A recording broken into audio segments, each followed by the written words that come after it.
based off the distance between you and your opponent. So we'll pretend Glenn is my opponent, and we're both squared up in our fighting stance, but we're really far away from each other. So far away, like if I back up way up here, Glenda backs up a little bit.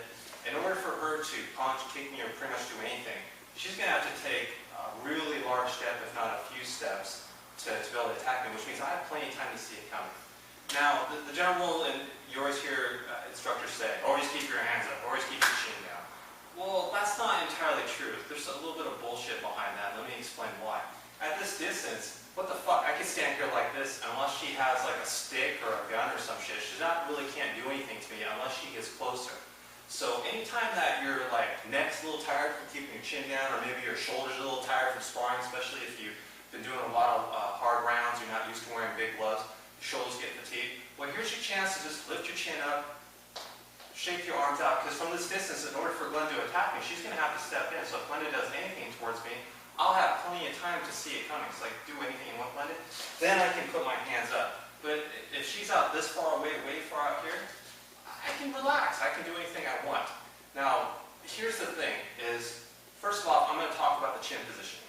The rule is, the closer that she gets to me, the lower my chin needs to get down. So this is what I mean. Right here, I can stand really tall, like this, chin up. She can't do shit about it. But as she walks closer with her fighting stance, notice how my chin gets lower as she comes in, lower and lower and lower.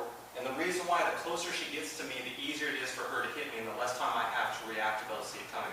So because the chances of me getting hit are increased, it's that much more important for me to keep my chin down to protect my throat, protect the soft tissues of my face. That way, if I do get hit, it's going to get hit on the top of my head where it's bonier, and also I'm less likely, if my chin stuck down, to get my head snap back and have my brain slam up against my skull, get hit like this, and not only am I going to get hit more, but I'm also in a terrible position to get hit, not just with one shot, but more shots, and I'm in a poor position to counter-strike her. So the rule is, the closer your opponent gets, the lower your chin gets down. So that part's adjustable, all right? You don't have to always just have your chin down like this. That part is adjustable, but the closer they get, the lower the chin gets down.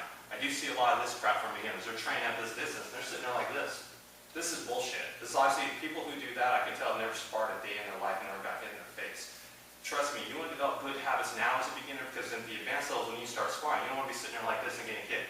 Glenda hits me like this, boom, this is what's going to happen, all right? And trust me, it doesn't feel good. I want that chin tucked down. So that's the first thing that you can adjust, is your chin positioning.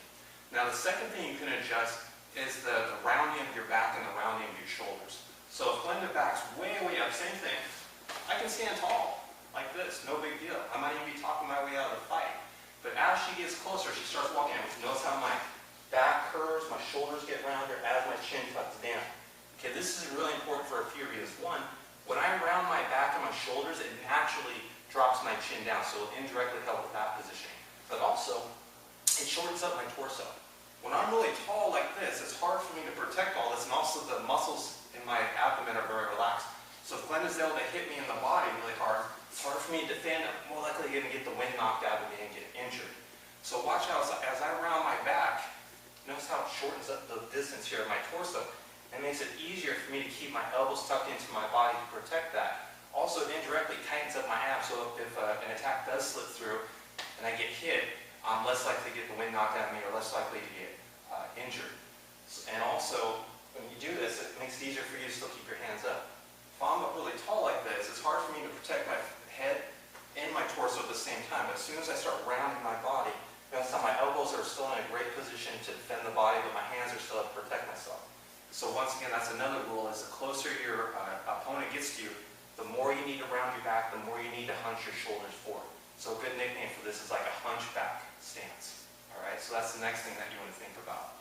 And now the next thing is your hand positioning. All right, so same thing. If Glenda's really far away, my hands can be really low. But as she comes closer to me, my hands get higher, higher, and extremely high. So let's back it up just a little bit. Let's go ahead and go in a mid-range. This is your normal fighting stance in Krav Maga. All right, we all have learned this. And this is a good position, a good neutral position to do all your inside defenses, your 360 blocks. But I don't suggest doing this position all the time, because as she comes closer to me, my hands also need to come closer to me, and also they need to go up higher. Because at this range, there's no way you're going to have time to be able to do an inside defensive 360 block. In this position, you're going to start using more covering defenses against punches and elbows. So with that in mind, my hands come closer and then come higher like this as she gets really tight to me.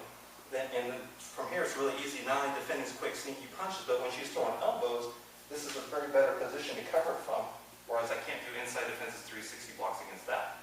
But as Glenda backs up, I can start dropping my hands, I can start extending them out farther from my body.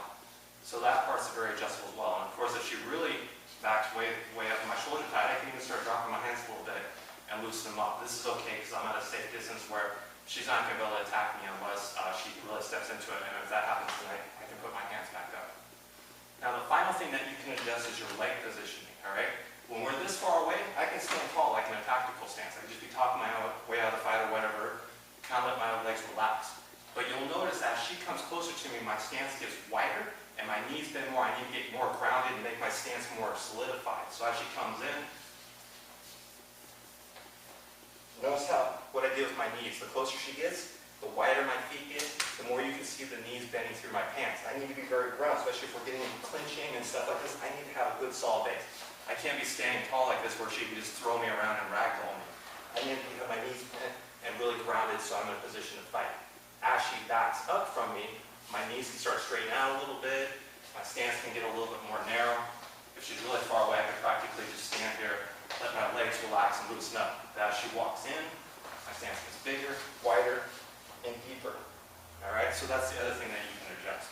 So keep in mind your fighting stance is adjustable, but it has to be done at the appropriate range. And the 4 things that you can adjust are your chin positioning, the closer they get, the lower it needs to get. Your hand positioning, the closer they get to you, the closer your hands need to get to you, and the higher they need to get. Next is your back. The closer they get to you, the more your back needs to round, your shoulders need to round. And then the 4th thing is your leg positioning. The closer they get to you, the wider your stance needs to get, the lower your knees need to bend, the lower your hips need to get yourself grounded. So when you're training with your training partners, regardless of whether you're sparring, doing punching defenses, kicking defenses, be aware of how you can adjust your fighting stance properly based off the distance between you and your partner or your opponent. So here's some, I think, really helpful tips that'll help you out with your fighting stance to make sure you're doing it properly, you're protecting yourself, but also you're not wearing yourself out, you're not fatiguing yourself out unnecessarily.